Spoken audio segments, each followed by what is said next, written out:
Hindi, basta alam hindi nakilala si Vincent Dapalo. Ang layo na nun. Axel, anong masasabi mo? May Taga saan pick-up ka? Nagpakilala ka na ba? Taga-Tondo po.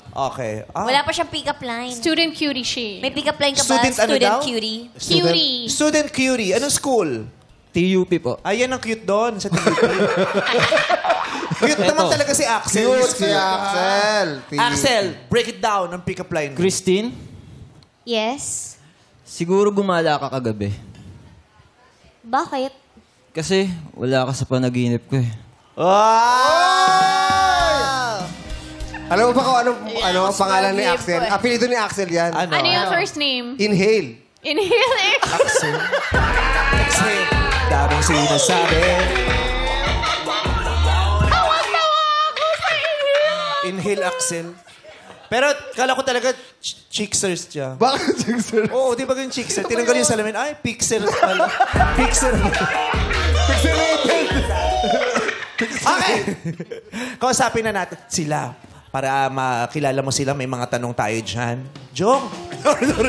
Ito na. Anong first question? Makinig kayo, guys. Ayan. Para kay number 1. Hindi, para sa kanilang lahat yan. Para sa kanila lahat. Huwag kang gumagawa ng sarili mong segment. Kabisado ko to. Sa kanilang lahat yan. Brilip niyo ba to? Anong tanong mo? Pakisabi mo. Ito yung number 1 question. Dati ka bang tik-tik? Posible bang nagbago na yung pakikitungo niya sa akin? Di na siya malambing at wala na siyang oras. Pero mahal niya pa rin ako. Kasi yun yung natinang niya sa sarili niya. Di ba? Nagdududa ka pa kung mahal pa. Oo. Posible daw ba yun? For me, yes po. And siguro ang isa sa mga ebidensya na mahal ka pa niyan, although hindi na siya nag-e-effort or yung ginagawa niya sa inyo before, is yung mga lolo-lola natin, mga tito-tita natin na hanggang may mga apo na sila, pero sila pa rin sa huli and hanggang, kumbaga sinasabi nga nila, till death. So for me, pwedeng mabago yung mga kung paano kayo nagsimula, but in the end, mahal nyo pa rin isa't isa and kayo pa rin hanggang sa dulo pa. Jam. Para sa akin, napaka-imposible. Kasi kapag mahal mo ang isang tao, hindi mo ipaparamdam yun. Kapag mahal mo ang isang tao, iparamdam mong mahal mo siya at hindi mo aayaan na mag-overthink siya. Kaya para sa akin, imposible talaga. May sasabihin ka pa ba, Daniel? Gusto mo ba Axel? Pwede po. Debate na pala ito. Sagutan na sila. Hindi, okay na yung kanina? Yes po. Okay. Ikaw, Axel. Gusto mong mag-back out? Pwede para mabilis ang pilian, dalawa lang. Hindi, Axel, yes. Anong masasabi mo? Ano po ulit yung tanong? Ang tanong, kung may tatanggaling isa sa tatlo, sino yun at bakit? Hindi. Baka maganda sagot niya. Pwede daw ba yung nagbago na siya? Kunyari, may girlfriend ka. Tapos nakita mo, nagbabago na siya, iba na yung gawin, hindi ka na nilalambing, wala nang time sa'yo. Nagbago na siya. Pero sinasabi niya, mahal pa rin naman kita. Pwede daw ba yun? Posible yun? As per my experience kasi.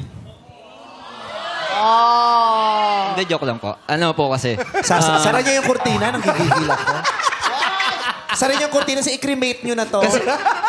Kasi po, ano po eh. Go, Axel. Ito po yun, kasi kung mahal mo talaga yung tao, di mo paparamdam sa kanya na baliwala lang siya. Kasi po, kung nangyari po sa inyo na wala nang feelings talaga, hindi na po love yun eh.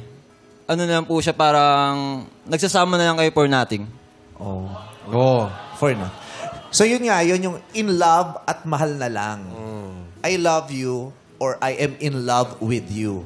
So sinasabi nila, kung in love ka talaga, hindi mo, i-effort mo yun, hindi mo mararamdaman. Siya naman, yung mga magulang nga natin, di ba? Nagsasama sila. Kinaya nilang matagal. Sila pa rin hanggang dulo. Nagdesisyon silang magsasama kasi mahal nila yung isa't isa. Sino bibigyan mong green flag, Christine? 1, 2, or 3? Para po sa akin, sa mga narinig ko, kay number 2, Si Jam. Oo. Alin doon ang nagustuhan mong sagot? Anong sinabi niya? Kasi tama naman talaga na hindi mo dapat pinaparamdam. Lalo na kung yung effort nung partner mo is sobra.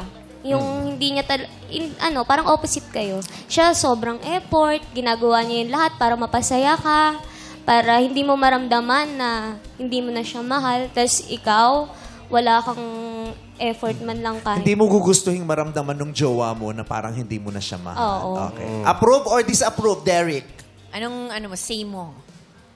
Sa pinili niya, approve or disapprove? Mahilig sa sa romantic.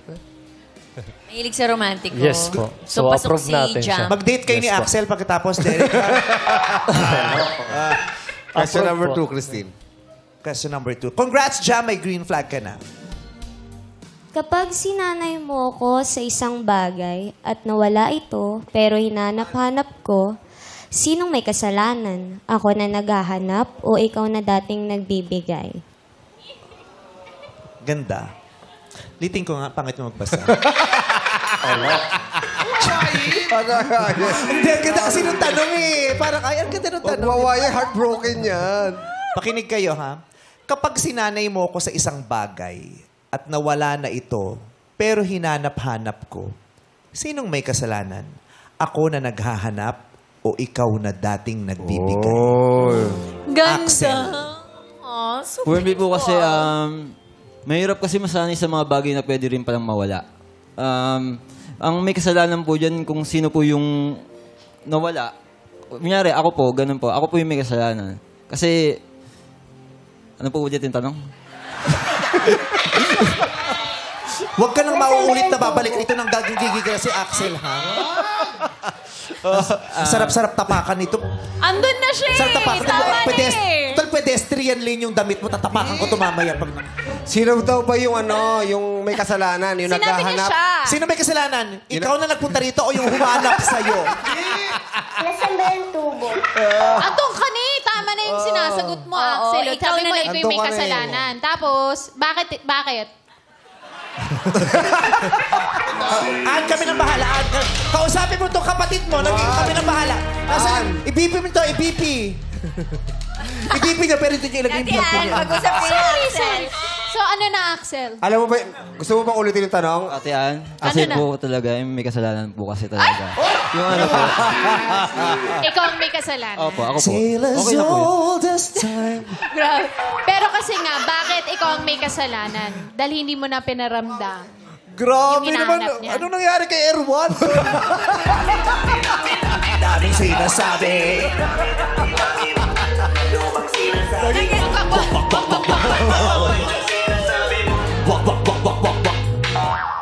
Hindi na kasi sila nagsiselebrate ng monster.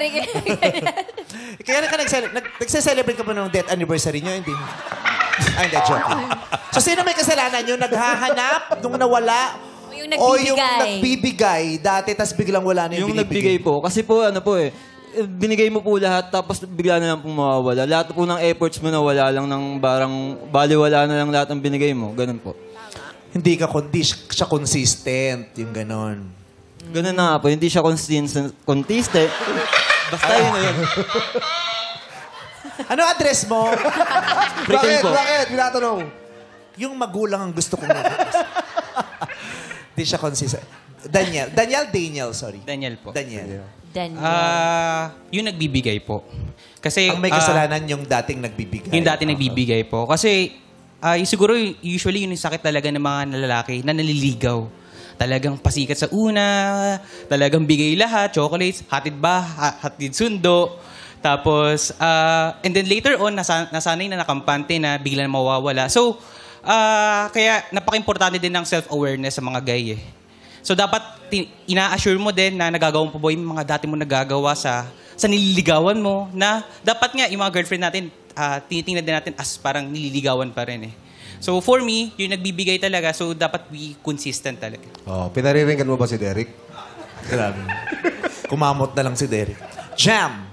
Para sa akin po, ako na dating nagbibigay Ang may kasalanan. ang may kasalanan. Dahil nung una pa lang, pag nililigawan natin yung babae, pinapangakuan natin yan ng langit at lupa. gusto natin ipakita lahat sa kanya na siya lang yung mahal natin, kaya nating gawin, na siya lang yung prinsesa. Tapos biglang mawawala. Sobrang sakit nun para sa babae kasi minahal ka niya kung ano yung nakita niya sa'yo nung umpisa. Paano na lang kung sa dulo, hindi na yun. Kaya dapat kailangan natin tong paninindigan. Dahil ang tunay na lalaki, may paninindigan. Ay, Rhyming! dahil ang tunay na lalaki, hinebrang ninyo.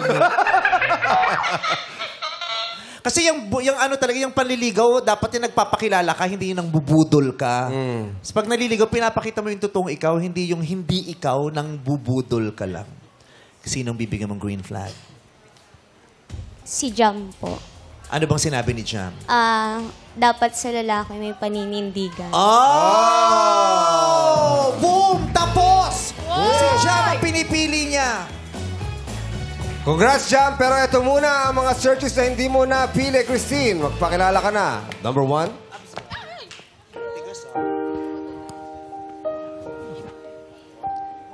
Papakita ko ng base na sa akin. Hello.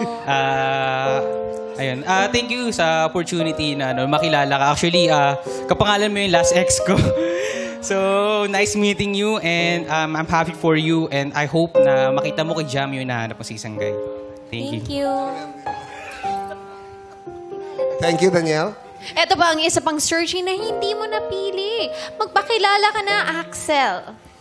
My favorite. Yes! Oh, yeah! The resurrection of Chicksers. Paano yung kaway? Paano yung kaway? Yeah. Hoy, hindi pwede yun. Hindi pwede yun, Axel. That's bad. You don't do that. You ask for permission. Alam mo bang pwede kang mademanda sa ginagawa mo? You don't do that. Hindi ka pwedeng nang yan nagnanakaw ng halik. Sorry. Christine, thank you kasi kahit di mo ako pinili, okay lang. Kasi kapangalan mo ex ko eh. Yung sumira ng buhay ko dati. Pero mabait siya. Good luck. Thank you. Thank you, Axel. Huwag ganun, ha? That's bad. Doon ka, sasaktan kita. Charot. Okay. Derek, ang ex, ano nang sasabihin niya kay Christine?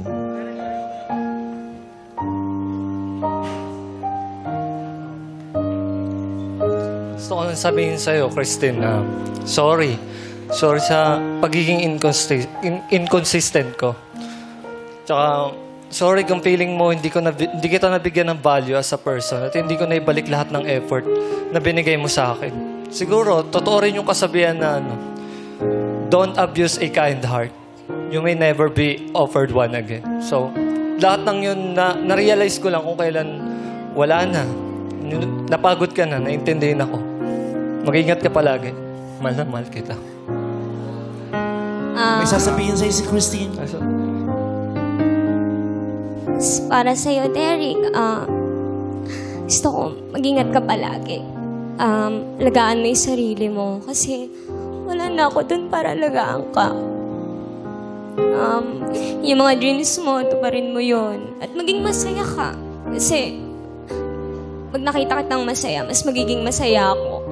Yun lang. Ingat ka palagi. Yun lang.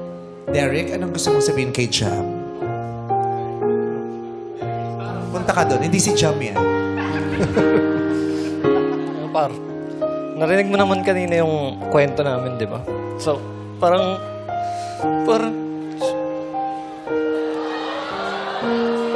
sobrang hirap sa akin kasi umasa pa din ako eh. Pero, Sorry. parang gusto ko lang sabihin sa'yo na siya na yung pinaka yaman na pwede mong matamasa dito sa mundo. Na pwede mong makuha. Sa kanyang mararanasan yun. Kaya sana ingatan mo siya, par. Jam, tabihan mo na si Christine.